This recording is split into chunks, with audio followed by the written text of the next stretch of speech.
Thank you, Nicole and Paul. Uh, it's a pleasure to be here. It's kind of a last minute substitution, I think, but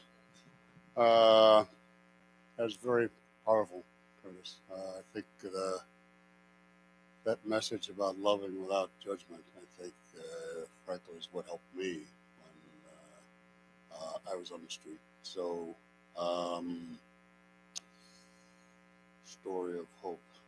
Uh, I came out to California in the mid 70s, so I'm dating myself here a little bit. Came out to go to college and ended up stopping out for a time to help my mother who had fallen ill. And then I ended up later dropping out, kind of on my way. Uh, Part of my story is I grew up on the south side of Chicago, and part of my story is I've been on my way back to Chicago for about 40 years. Um, but um, I ended up uh, meandering my way to San Francisco, and with a combination of no savings, no family support, a couple of bad choices, and some bad luck, found myself on the streets of San Francisco. It's kind of a condensed version of how I wound up there. And this was in the winter of 1982, and I slept on the street in parks, lots of places, aquatic park, different places. One part of my story is uh, the U.S. Post Office used to be on 7th Street near Market. I don't know if you probably know real OGs in the room. Well, maybe a couple people might remember that. But and so there was a small fence. You could climb the fence and then go down a level, and it was actually warm there. And so I used to do that. So one late night, early morning, I got rousted up, um, and it turns out when you hop over a fence on to U.S. Post Office property, that is trespassing on federal property. That's a federal offense. And so um, my visitors were U.S. Marshals, and they took me into custody and had me um, nervous, let's say, for about 4 hours. So it didn't convince me to get off the street, but I didn't sleep in that spot again. So some lessons are important no matter how they're learned. Um, so eventually I found my way to Hospitality House. And this was at the early days of what could be called homelessness response. It's mostly, lots of churches, um, pop up shelters in various places, missions, lots of institutions trying to pitch in.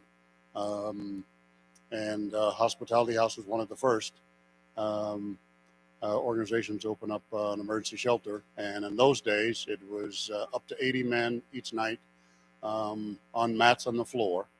And I slept there in the shelter um, for some of December of 82 and a good chunk of 1983. And then I volunteered, um, got hired on as part-time staff, then a full-time position. And in January of 1986, I was hired to run the shelter that I used to sleep at. And then I think one of the things that did help me is that I didn't develop a drug habit. Um, and I'm not sure why, I just didn't. Would have made a lot of things much harder had I done that. Um, but I can say I know what it's like to cry yourself to sleep at night. I know what coldness is. I know what loneliness is. Um, and once you've experienced, I think any kind of trauma, it marks you for life. It becomes a part of who you are. And you know, being a formerly unhoused person, homeless person, that's part of my identity because I lived that life. Um, I was extremely fortunate that along the way, along the way of my journey, lots of people took an interest in me, um, put me up for a couple of weeks at a time. Their house, there was this activist named Bill Sorrell and his widow, Julie Menonesa, is still alive. Bill died several years ago. Put me up in his house out in Bernal. Leroy Looper and Kathy Looper. Kathy Looper is still around. Has two grown sons. Um, they founded the Cadillac Reality House West, which was an organization that modeled the organization they founded in New York, Reality House East. Anyway, they put me up in their um, group home for a week, rent free, when I needed a place to stay. And a number of people have intervened in my life in different ways. Um, One experience I can share when I was just starting out my early days as an activist, an advocate, I used to attend these meetings that were convened by the Private Industry Council, which in those days was it was the precursor to what is now the Workforce Investment Board. So it was responsible for setting workforce policy in the city. Uh, Oddly enough, though, the public was not allowed to comment at these meetings. There was no public comment at these meetings. So a public meeting in a public space talking about public policy that affected the public, but the public couldn't talk. All right, so a guy like me shows up, and at a certain point, I just stand up and start talking. All right, so I had a question about this, question about that. All right, Mr. Wilson, there's no public comment. Please sit down, blah, blah, blah. All right, so next month, kind of the same thing. I just stand up and start talking. Well, what about this? Who knows anything about this? How much money is this going to cost? How many people? Mr. Wilson, there's no public comment. All right, so the third time I show up and I get into an argument with the chair of the council. Like we're getting into it. And at a certain point, I mean, you know it. You can hear yourself talking, and you can hear yourself getting worked up, and you can feel like I'm really not being helpful here, but you can't stop yourself. Right. So at some point, they got to get me out of the meeting. It's like, this guy's got to go. Right. So they call the security guards. They walk me downstairs. They're gonna call the police and have my ass arrested. Um, we'll teach you to speak up. So you can make all the public comments you want down at 850 Bryant. So a member of the council, the late great Yori Wada, who was a phenomenal human being, founded the Buchanan YMCA, was a UC regent, an activist, son of internment camp survivors, just a storied history. I knew who he was, but I'd never met him. He comes downstairs and he intervenes in my behalf. Fellows, it's okay. He's a friend of mine. I got this. I'll take it from here. Never really met him. And he says to me, he says, kid, relative to him, I was a kid. So kid, you got heart, you got guts, but you have to remember that you are speaking for people who aren't in the room. And so it's not enough for you to be right. You have to do right by people who are not here. That's your job. And he walked off. Well, that was it. Wasn't going to lecture me. He walked off. That was close to 30 years ago. I remember that. I remember that advice. And I think for an activist, an advocate, an organizer, a community rep, that has been the best advice I have ever received. Right? It's not enough to be right. You have to do right by people who don't have the opportunity that you have, or the people who are not in the room now. That's who we're working for. That's who we're speaking for. Right? That's our job. And it amazes me that simple advice eludes so many of us. because, and I got myself worked up. I don't know. It's just like, I'm going to be right here. And anyway, so it's like, I'm going to make sure this guy knows that I'm right. Well, who cares? I mean, really, who cares? And it's, you make some of the same mistakes over time in your life because that's how we form better habits, by making bad mistakes. But it has always been important to me to seize every moment as an opportunity to connect. I think for so many of us, that's the piece that's missing in our life, is that opportunity to connect. And what you're doing here. What did I drop? Oop, sorry. Oop, yeah. Speaking of connecting, can you hear me now? Okay, I'll be here all week. Um, uh, but particularly in an organization like Hospitality House, which wasn't that an easy segue? Founded nearly 60 years ago, 57 years ago, during the spring of the Summer of Love, 1967. Started by a group of volunteers and some LGBTQ activists that were sponsored by Glide Church, called the Vanguard Group. Volunteers from that group, activists from that group, and some other community volunteers founded Hospitality House, the simple premise to be a safe and welcoming space, particularly for young people who had made their way to San Francisco seeking welcoming and acceptance. That humble drop-in center on Eddy Street led to where we are now, still based in the Tenderloin. 6 programs, 4 locations, 3 different neighborhoods.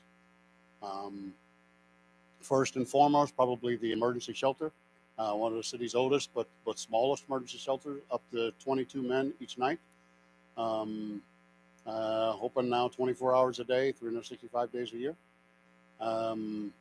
Offering a chance to breathe, rest, recuperate, and then make some steps toward progress. And for someone like me, who it took a while for me to take those first few tentative steps back toward the light, and how much you need other people guiding you and supporting you and recognizing your value along the way, particularly when there was a time in my life when I didn't think very much of myself. And the only thing I could really hold on to was that I hoped my mother didn't see me in this state, because this was not what she wanted for her son. And I think having other people see the goodness in you, the humanity in you, I think that over time I'm probably less a fan of organized religion, but I do think there is something spiritual that lives within us, and that is probably our humanity. And when we withhold our humanity from each other, we are denying the spiritual connection that lives within us. And so being human is our first best charge. And seeing humanity in other people, despite the appearances, despite the superficiality, despite that which makes us turn away or want to turn away, when we can see, the soulfulness that rests within us, that is the first step toward building connection and community. And so many people have done that for me. And it started in Hospitality House's emergency shelter. The first paying job I got sent out on after having been homeless was washing unibuses. That was financed by the Private Industry Council. You got paid. It was the old kind of CETA program. I got paid doing that. The first paycheck I got in the mail, I used Hospitality House's address for that, and I can still put myself in that spot. There are markers in your life that you don't just remember, you relive. And so you can I can put myself in that moment of seeing that envelope with my name on it. I had lost nearly everything. I still had my name. Someone had found me, right? Through Hospitality. And so we can share that with other people. No matter what's happened, we're here now, right? That's all we can control. I can't do anything about the past, right? Your past, right? I can't do anything about that. What we can commit to is what we do now for and with each other. That is spirituality. That is faith in its best practice. And so every opportunity we have at Hospitality House, that's our first best charge, is building community. Because we feel very strongly that it is separation and isolation that prolongs and deepens poverty and homelessness in our midst. And so the antidote really is about connection and community. We're a communal species, right? We need each other, period. We need each other. And we have to answer that call in so many ways. And so that program of the emergency shelter is the first step, right? And it's not designed to be the last step, before the, I don't know, the 12th level of whatever, it is the first step up. That's how we approach it. We have 2 drop-in centers, one on Leavenworth and one south of Market area, designed to be low threshold entry points to the city's behavioral health services, which were effectively dismantled during the Reagan era with deinstitutionalization, which was probably a defensible strategy, except that the people released, discharged from the state mental health institutions, the resources didn't follow people back to their communities. And so across the country, we're grappling with that. And typically in state, budget times, the first things that are cut are mental health services, residential treatment services. There's a wait list for virtually every residential treatment program in San Francisco right now. We have 42 people waiting to get into a treatment program.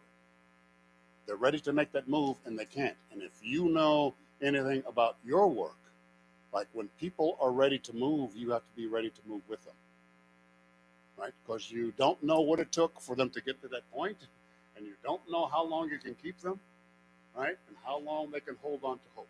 So you got to be able to move then. And there's so many opportunities that we miss because we're not. And so that's happening every day. That gets replayed every day in San Francisco.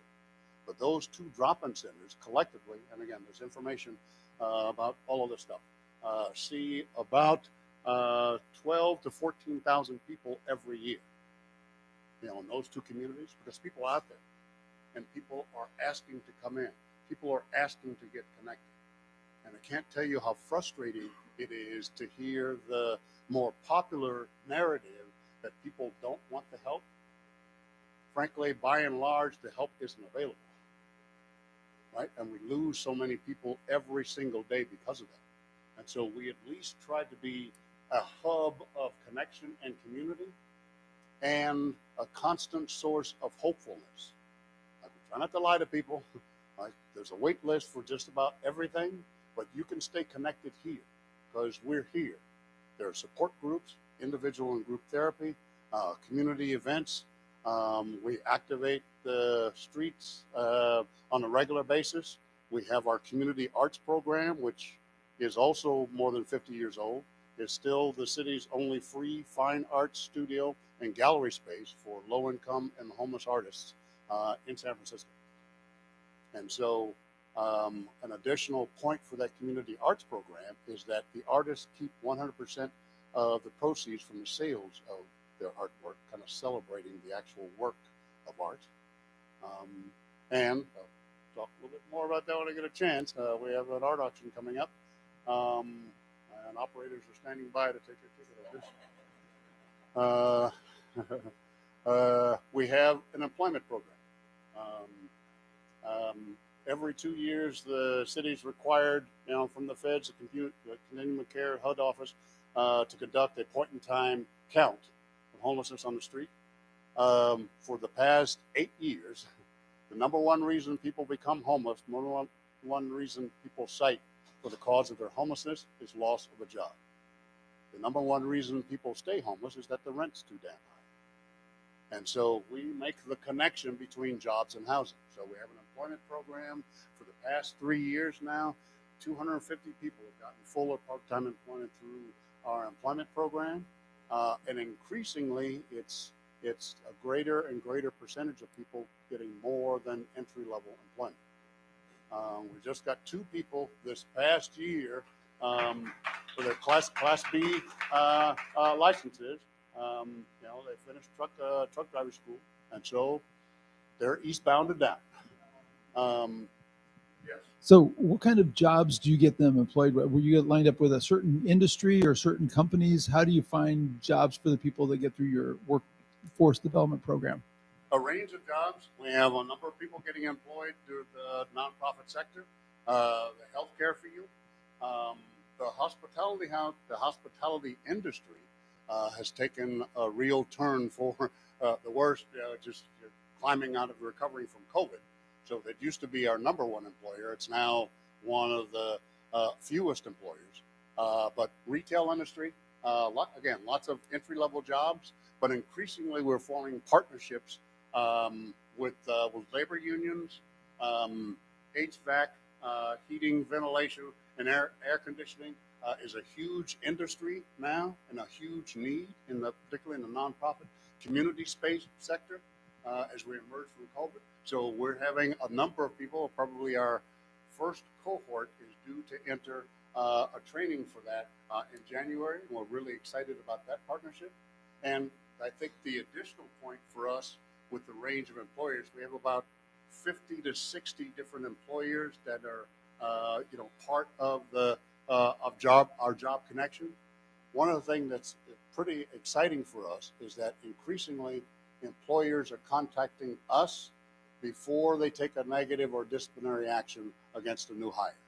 And then added to that, we also have resources now to pay rent going forward for new hires. So they stabilize their housing and they keep their jobs at the same time. And so that's a double win for us. Yes, Paul. So in terms of when you went into the hospitality house, you said you kind of felt alone, you felt cold. Did the hospitality house match you up with any kind of mentor or somebody that kind of walked with you and journeyed with you? Did you have a caseworker? I mean, tell me about kind of like what does hospitality house do to kind of team up with individuals that want to do recovery work or they want to get back on their feet? So it didn't happen as much for me initially because it didn't have the staffing capacity. And it was kind of a new venture, this emergency shelter. But we've gotten better over time. So that's exactly what we're able to do is to match people up with case managers that can help them identify resources, kind of navigate the maze of housing subsidies, kind of the housing system in San Francisco. It's not only complicated, it's convoluted. And to identify kind of a plan, a map going forward. Like, you need this, let's figure out a plan to get that. You need a second thing, let's figure out a plan to get that. Where can we go for resources? What are additional connections? How do we navigate the city's housing portal? How about getting onto income benefits? What about barrier removal for jobs? You need documentation. You need your birth certificate. All sorts of things that we can assist people with. And I mean, one of our models that we have come to is not only connecting individuals back to the community, but building a community around each individual. And so for many of us who work at Hospitality House, that's exactly how it happened. And so we're really excited about this model of relationship-centered case management that really builds on the connection between people first and then planning next. Yes, AJ. Oh, sure. Thanks. Hi. I have the mic, so I get to go next. So what you're doing is amazing, and I love the community aspect. And if you could have one thing that would help you be even more successful or grow what you're doing other than more money, what would that dream thing be?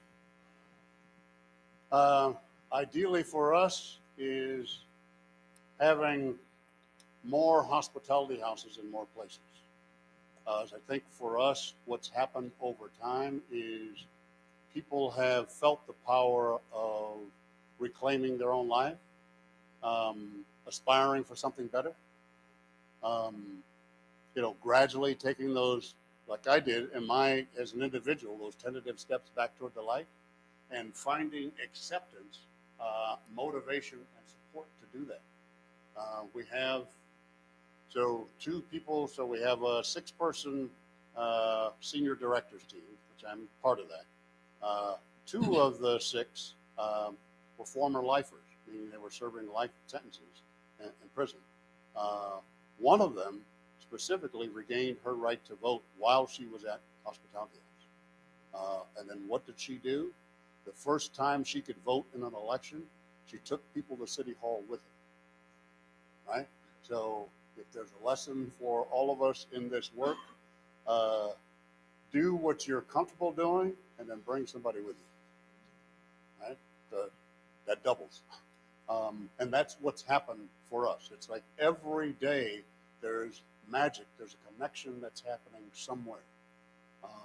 And I think there can be a moment for us in the organization feeling the depth and breadth of that, where you know it when you see it. A connection has been made, right? Something has happened between 2 people. That is that's magic. And that happens for us every day because people believe that it's possible. I think first and foremost, and I'm very critical of some of my colleagues in this field, because I asked them, what brought you to this work in the first place? What did you think you were doing when you came here? This is hard. It's messy. It can be depressing. It's discouraging, but it's people. Ultimately, it's the essence of who we are. And so I think the thing that is our magic sauce is precisely that. People, the essence of who we are. And so people connection is the essence of who we are. And with my personality, it's I don't care who says we can't. I really don't. I think we have to figure out how, and then they can complain about it later.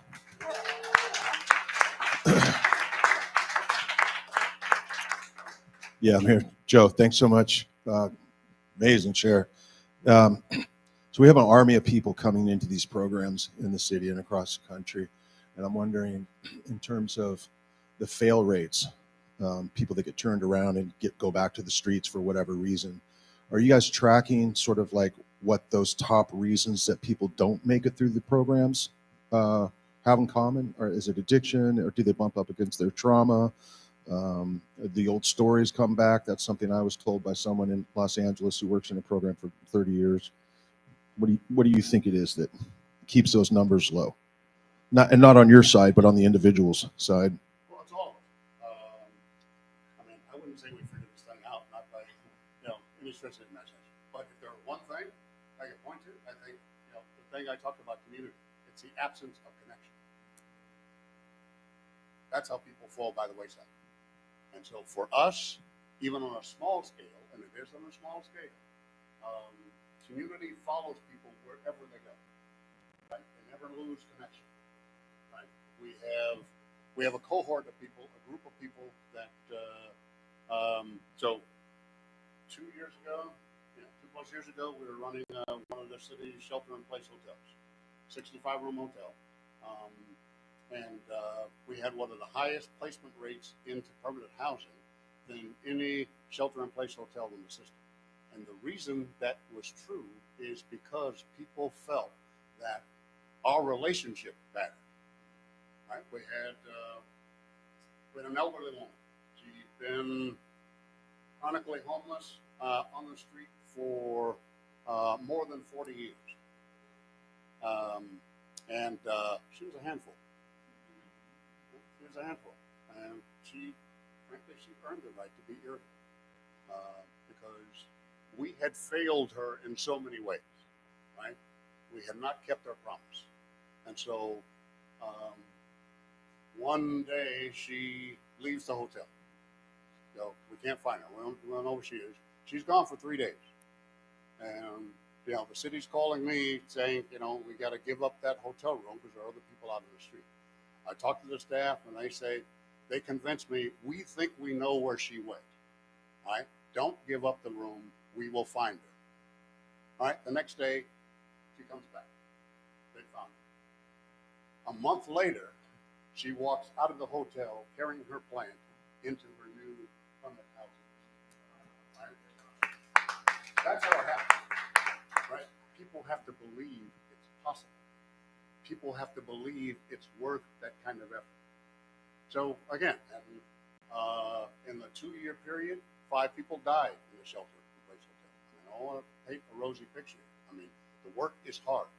It takes a lot out of you. But you have to decide if this is the thing that you want to do.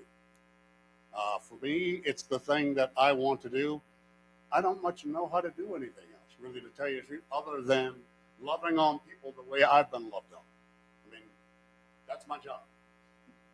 You know, that's what I do all day long. Just figuring out a way to do that. Because that's what happened for me. And that story is the Hospitality House story. Like, my journey is what happens at a place like Hospitality House, where people believe it's possible. Right? And if that's a prescription, the first one, I would say, is believing it's possible. And for so many of us in this work, we don't. We don't really believe that it's possible. You know, we'll go through the motions doing the job, but we don't really believe that miracles can happen. I've seen them, right? I know that it can happen. And you know the difference between wandering souls and soulful wanderers. So you want to be a soulful wanderer, right? So you drop some magic, you move on if you need to, drop some more magic someplace else. That's hospitality. And again, there's no prescription for it. It's hard work. It's frustrating. You're up against the system that wants the individual to accommodate the system rather than the system accommodating the individual. Our job is that, right? We are going to make this thing work for this person, right? We had an obligation. I'll say Barry, we had an obligation to her, right? We were going to get this right, okay? And we weren't going to, give up on her, because she hadn't given up on us. I mean, she was still there, right? She came back. She didn't have to. So, we got a promise to keep. Yes, sir. Thank you so much for coming last minute, and your talk is super inspiring. Thank you for your work. You're like the OG of this work, so it's very inspiring. I guess my dream, my conviction is that we can move beyond just hearing these amazing examples of people like you in Hospitality House. I mean, we've been tortured with incredible people doing great work over, the course of these talks. I believe, I have hope that we can go beyond just hearing these amazing testimonies of incredible work, but looking all around, and you track the last 30 years, or however long, last decade or last 3 decades, and yet the conditions overall have gotten worse and worse. So homelessness has increased overall. I believe, projecting forward my future in 10 years or whatever, I believe we can actually solve the problem. I mean, the world I want to give to my grandkids is a one where we talk about homelessness as a thing of the past, and it's in the history books. So I wanted to say, what are your thoughts on that? Is it possible to solve it? Can we solve the problem? Can we create a San Francisco that doesn't have homelessness? And if so, what would it take from your perspective? Well, ultimately, homelessness is an extreme form of poverty. Poverty is an economic condition. So ultimately, if you're talking about solutions, you can't get very far talking about solving it without looking at frankly, the evils of capitalism. I mean, you have to get there and decide what you're willing to do about that. And so I've long since given up hope that there's going to be some ultimate revolution where we cast off the shackles of, the brutality of capitalism. what can happen is people are clearer on problem and solution. Homelessness is an economic problem. The solution is economic. Or, put another way, how do we know we built enough housing? When people stop moving in. That's when we'll know we've built enough housing. Nobody gets two until everybody gets one. I mean, you can frame it however you want to. We have 84 building units in San Francisco. 84. That's a big number. It's even a bigger number of how much collective wealth those 84 people have amassed. At the same time, children, preschool, sleeping on the street. You okay with it? I mean, again, we want to talk about solutions, and it's right in front of us what to do. It's do we have the will to address it that way, taking a hard, cold look at our economic system that perpetuates the very suffering that we say we're trying to at least ameliorate. I want to live in a San Francisco where we don't need any more hospitality.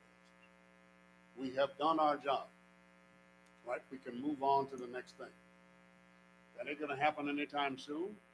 I get that, but that's the goal. I got that from Yori Wada. We got to be clear on what your job is, and what my job is to make sure that not only are we doing our best thing in that moment, but we also have an eye toward how come we have to keep trying to do our best thing in so many moments. Meaning that the conditions, never change. During the height of the COVID crisis, in 2020, April 2020, to March 2021, more than 350,000 San Franciscans experienced at least one instance of unemployment. 350,000 people. That's more than half the adult population.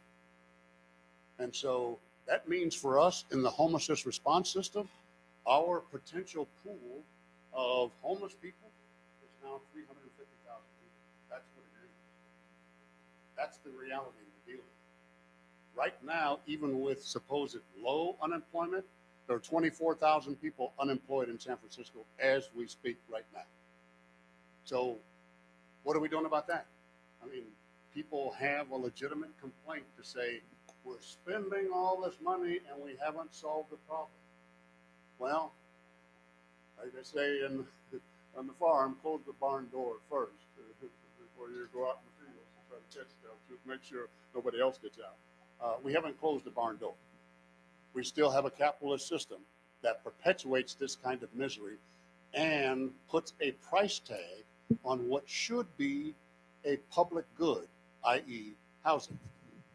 It should be that everybody should have a roof over their head. That's the society we should live in. We don't.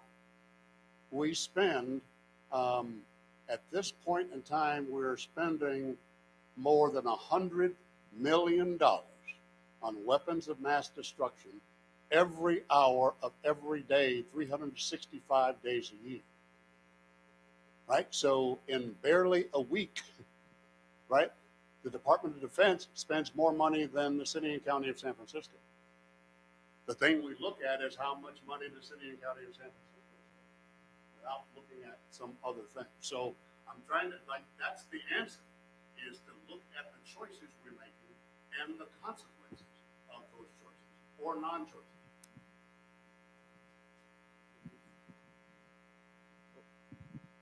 Just on that, so all the ingredients are here to do it. So, I mean, do you have a thesis or an idea on what that would look like for us all to solve this problem? Well, I mean, yeah, go ahead. I'd rather we were asking ourselves the right question. I'm not sure solving the problem is necessarily the right frame for this. It's like, what can I do to not contribute to the problem? I think is a better frame. So I have a talent. I have a gift, right? I have something I can do. Like this is you talking. There is something I can do to help things be better. I'm going to do that, and I'm going to convince a friend of mine to do it with me. Right? That's how it starts. So you have a talent for the arts.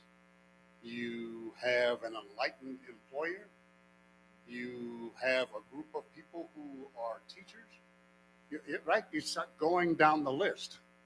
That's how it happens. So bring a teacher with you. We need teachers. We have close to 2,000 children who are homeless in our school district, San Francisco. That's a staggering total, right? So, and those children are connected to adults. Right? That's how it happens. And so people have to be prepared for what I can do to not contribute to the problem, but be a part of a better solution.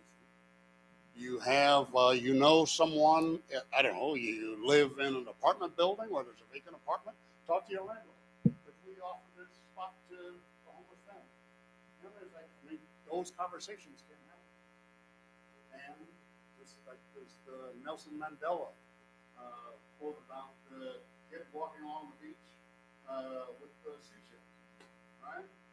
And throwing them individually back into the ocean. Well, that's not making a big difference. Right? That's what we're trying to do. Make a difference in that. And as I've gotten older, my vision of my contribution to the world has gotten smaller, not bigger. I'm not seeking to solve global poverty. I'm not. But this person's hungry. That's my job. Do something about that. Right? And if I work at a restaurant, or I know somebody at a restaurant, they can bring a meal to a preschool, this weekend, or they can make Christmas. There's lots of stuff we can do to make our world better. It seems to be that's our friend. That moves us toward the solution. And right now in our country, irrespective of your politics, we have people who have given up on the idea of better, and they've gravitated to the worst within them. And that's how it happens. And that's hard. That is hard to solve. Because when people give up on better, they gravitate toward worse. And that's where we are. And that should make us nervous. I'm nervous about it. And I'm old enough to remember, I grew up in the south side of Chicago. I'm old enough to remember my mother having to take a test to vote. I can remember that. And the person giving her the test misspelled her first name, Ruth, R-U-T-H. He misspelled her name, 2 O's instead of a U.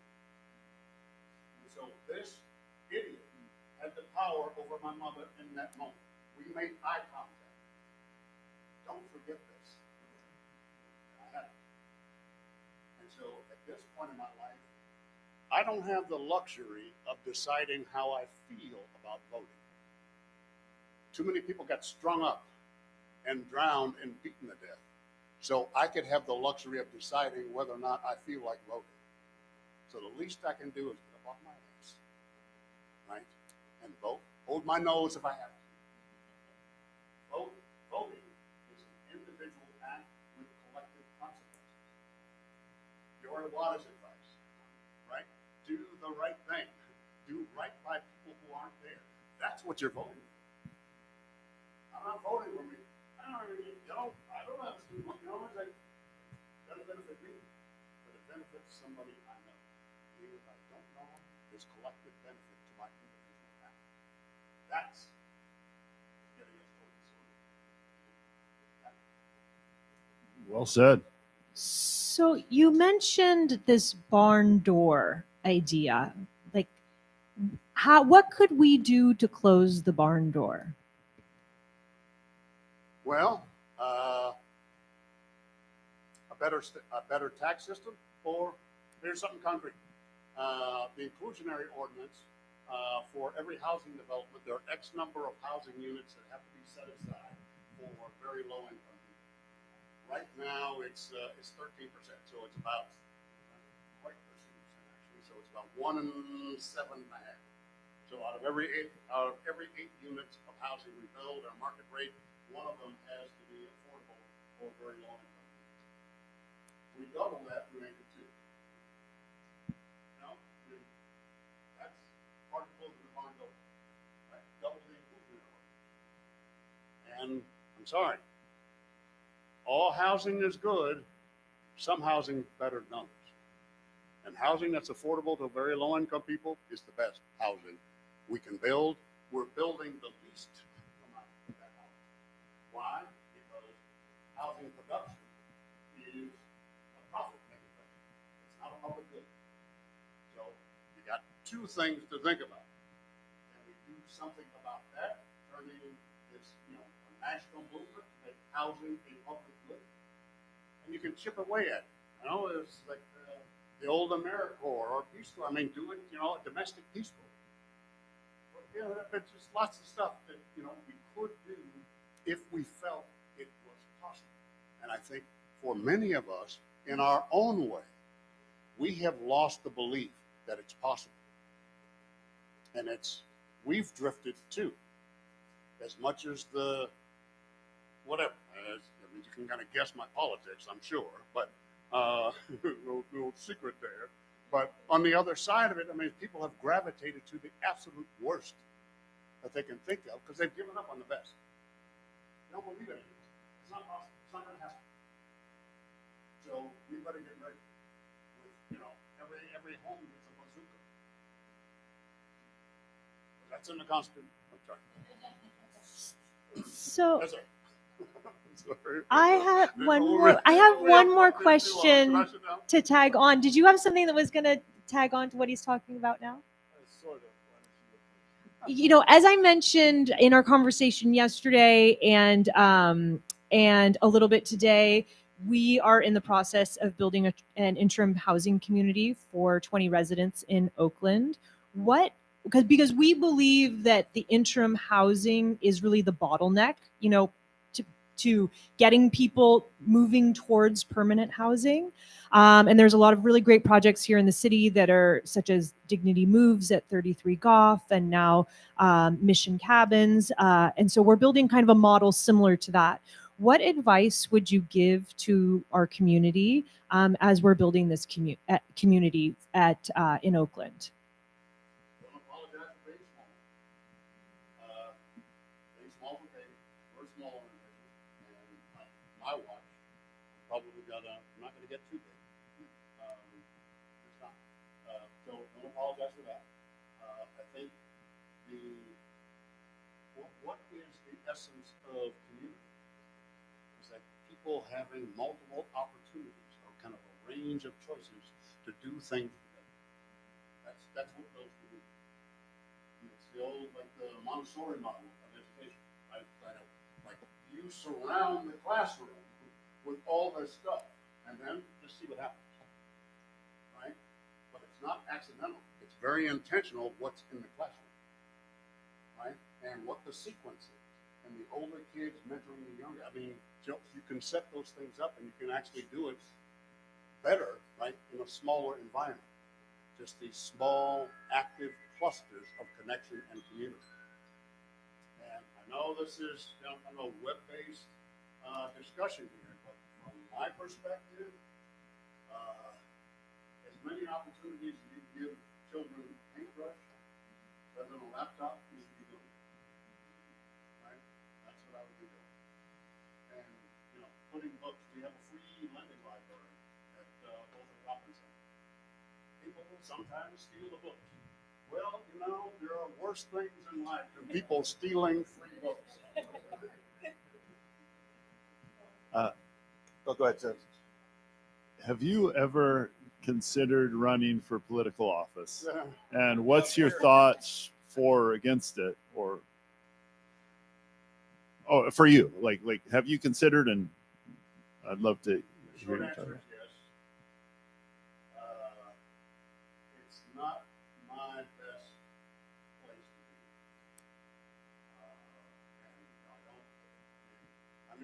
not my best place to be.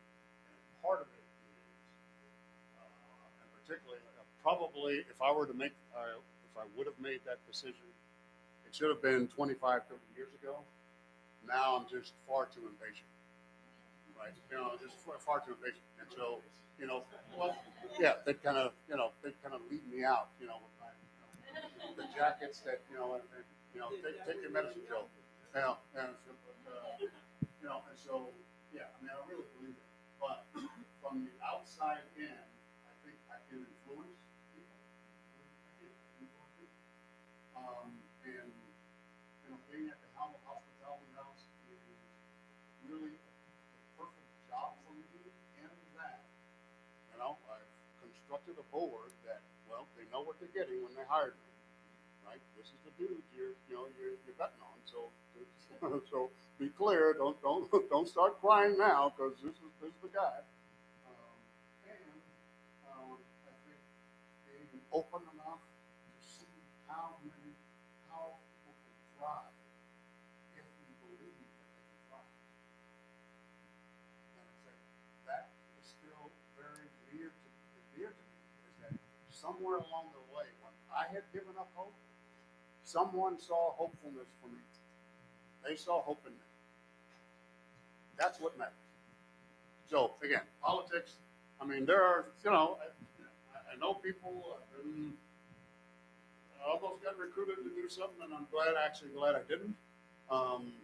But this is the place for me to be. An organization that its history is pushing, right? It's kind of pushing the boundary and making things possible and believing that people can, right? Showing people how, helping people do. That's what we do. So, yeah, I wanted to clap for that too. Good job. Yeah. You brought up this last question. You brought up a good point with this being a Web3 environment. So I'm just curious, what does the digital world look like for Hospitality House? Are people plugged into computer classes, digital learning? Do you have a vision for the future and how Hospitality House might grow as technology becomes a more integral part of transformation and connecting with the system and living our lives? Well, as long as we don't misinterpret technology as being more than a tool for something, right?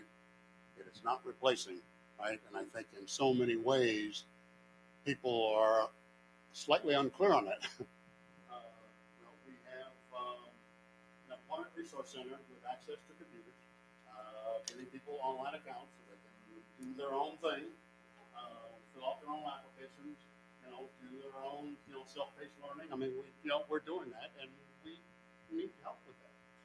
The computer upgrades, that's always helpful. But our thing is that it's a tool for people to learn how to do some other thing. And the idea is that every step of the way, as much as we can, it's reinforcing the idea of the importance of community. Because that's our best thing. We're not a housing provider. But we've gotten, in barely 9 months, we had 145 people placed in the permanent housing. If 10 organizations did that, if they did what we did, then the numbers start to add up.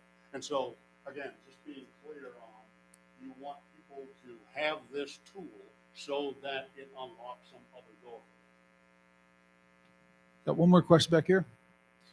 Yeah. First off, thanks for coming in today. You did a great job. So my question was, you mentioned at the beginning that in your personal situation, you fell in homelessness, but it doesn't sound like you struggled with substance abuse or maybe even some of the mental health issues that typically, at least in San Francisco, a lot of people sort of think as those, think of those three things as like three pretty major contributors to what I think San Franciscans would broadly view as like, quote unquote, the problem. So my background is working at large companies, and the issue that large companies typically face when solving problems is a lack of focus and an unwillingness to focus on what is the key problem and put resources behind that. So when you think about those sort of three separate issues, is it as simple as just building more housing and people will come and that's a good place to start? Or do you think that attacking one of the other issues would maybe be a better place to focus or start? I'm just kind of curious based on your experience. I'd start with housing. Yeah, I'd start with housing. And I think, I don't want to pretend that that is not a reality, that's not real with mental health issues and substance abuse. But from our experience, it's been more a consequence than a cause. Not in every case, and I don't want to kind of paint this thing where it's like, that's not what I'm looking at, right? But for us, it really has been more a consequence than a cause. And, nothing cures homelessness. That's, well, Joe, thank you for coming down, guys. Let's give him a hand. That's amazing. Okay, right.